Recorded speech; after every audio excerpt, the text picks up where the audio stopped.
Hello ninth class. तो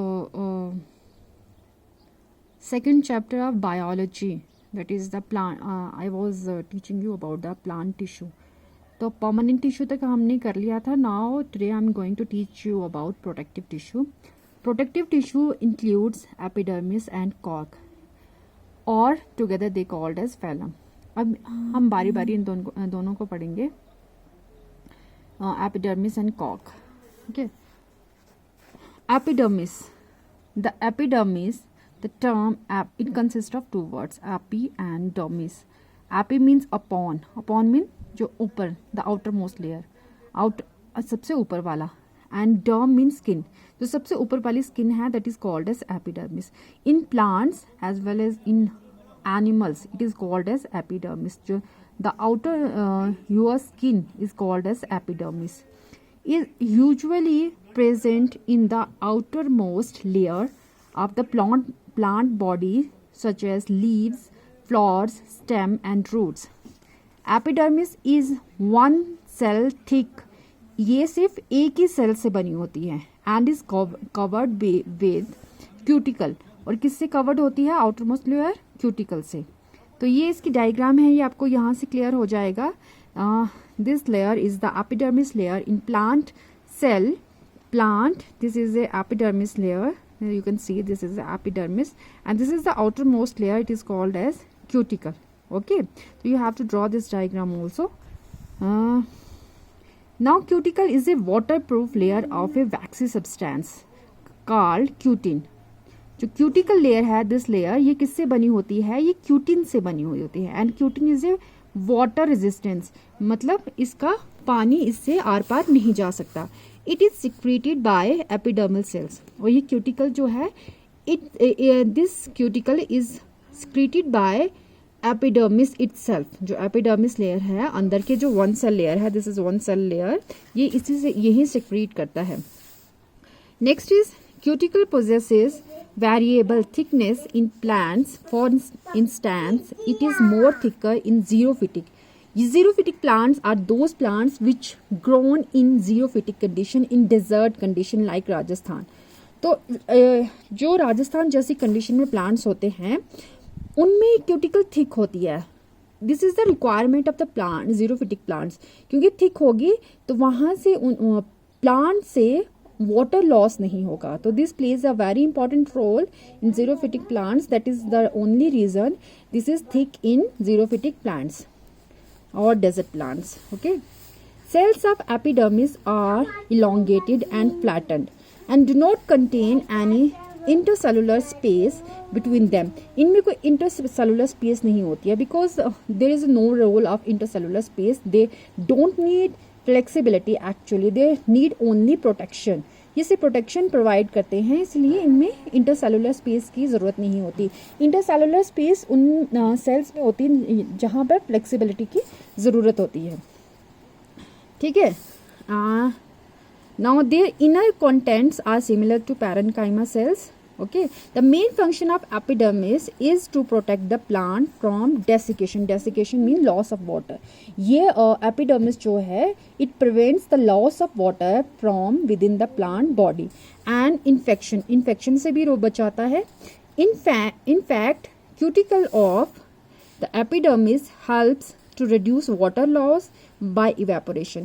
इसकी वजह से water loss भी कम होता है। The process by which the water get lost from the plant body is called as transpiration. तो evaporation का ही that is form है transpiration. तो cuticle also helps in reduction of transpiration or we can say evaporation from the plant surface and also helps in preventing the entry of pathogen. Of course, the same thing the bacteria से भी ये protection provide करता है। Okay, तो this was about the epidermis layer. Now you have to write about the epidermis layer. I will the mark from where you have to start and from where you have to end. I will mark this paragraph and now we will discuss about the cork.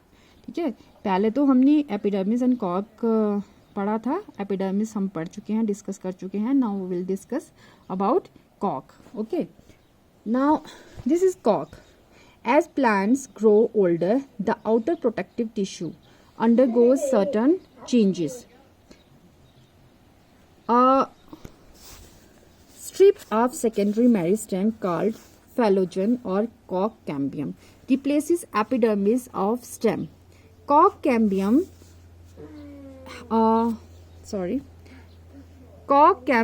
is a simple tissue having only one type of cells. ठीक है, Kock cambium में एक ही तरह का cell होता है. The cells of कॉक cambium are rectangular and their protoplasts are vacuolated. ये इनके सेल में वैक्यूल्स होते हैं and contain tannins and chloroplast. Tannins होता है, this is also dead kind of material, and chloroplast होता है इसमें. कॉक cambium gives off new cells, ये नए सेल्स जनरेट करता है ऑन इट्स बोथ साइड, दोनों साइड, इसके अपर साइड भी और इनर साइड भी ये न्यू सेल्स जनरेट करता है. ठीक है, दस फॉर्मिंग कॉक और phellum. On the outer side, बाहर वाली साइड ये कॉक बनाएगा, एंड द सेकेंडरी कॉर्टेक्स और phelloderm on the inner side. और अंदर वाली साइड क्या बनाएगा? सेकेंडरी कॉर्टेक्स और phelloderm. The layer of cells which is cut by cork cambium on the outer side ultimately becomes several layered thick. Cork of trees. Cells of cork are dead. Okay, जो cork के cells होते हैं they are non-living and compactly arranged without intercellular spaces. उनमें कोई intercellular space नहीं होती. The walls of cork cells are heavily thickened with an organic substance or fatty substance called subrin. कॉक की आउटर लेयर में एक सबरिन डिपॉजिट होता है. This is also dead substance. ये भी इसका एक ही फंक्शन है, to provide protection to plant. Suberin makes these cells impermeable to water. ये सबरिन की वजह से water not able to cross this layer, and gases, even the gases could not able to cross this cork layer. The cork cells do not contain protoplasm but are filled with resin or tannin. ठीक है, cork cells में ये दोनों जो tissue है, these both are dead and they are resistant to water. In case of an onion bulb too, प्याज देखा है आपने, उसकी जो आउटर वाली लेयर होती है, सेल वॉल्स बिकम बहुत थिक हो जाती है. ठीक है ना, जो बिल्कुल आउटर मोस्ट लेयर होती है रेड कलर की, वो वाटर प्रूफ होती है due to addition of suberin, क्योंकि उसमें सबरिन होता है. कॉक इज प्रोटेक्टिव इन फंक्शन. कॉक cells provide desiccation, prevent desiccation, ये डेसिकेशन को रोकता है. प्रोटेक्टिव इन फंक्शन है, एंड वो सेम एज कॉक has the same function as of epidermis. Okay, infection को रोकता है एंड मैकेनिकल इंजरी को रोकता है. कॉक is light and does not catch fire easily, इसको आसानी से आग नहीं लगती. ड्यू टू दिस प्रॉपर्टीज कॉक, इसी की वजह से कॉक को एज ए इंसुलेटर यूज किया जाता है. शॉक एब्जॉर्बर यूज किया जाता है. Linoleum use as flooring. Flooring मतलब जो फर्श पे आप डालते हैं वहाँ लिनोलियम का यूज किया जाता है, उसमें कॉक का यूज होता है. एंड स्पोर्ट्स गुड्स, और जो आप स्पोर्ट्स में चीज़ें जैसे बैट हो गया और हॉकी होगी, ये सब चीज़ें इसी मटेरियल से बनी होती है. Outermost layer that is कॉक. In making shuttlecock, cricket ball, wooden paddles of tennis, ये सब चीज़ें कॉक से बनी होती हैं, इसीलिए तो शटल कॉक को कॉक कहा जाता है. Commercial Kock is obtained from stem surface of Kock oak tree. जो कमर्शियली हम कॉक यूज करते हैं वो हमने ओक ट्री से मिलता है, and found in southern Europe and north Africa.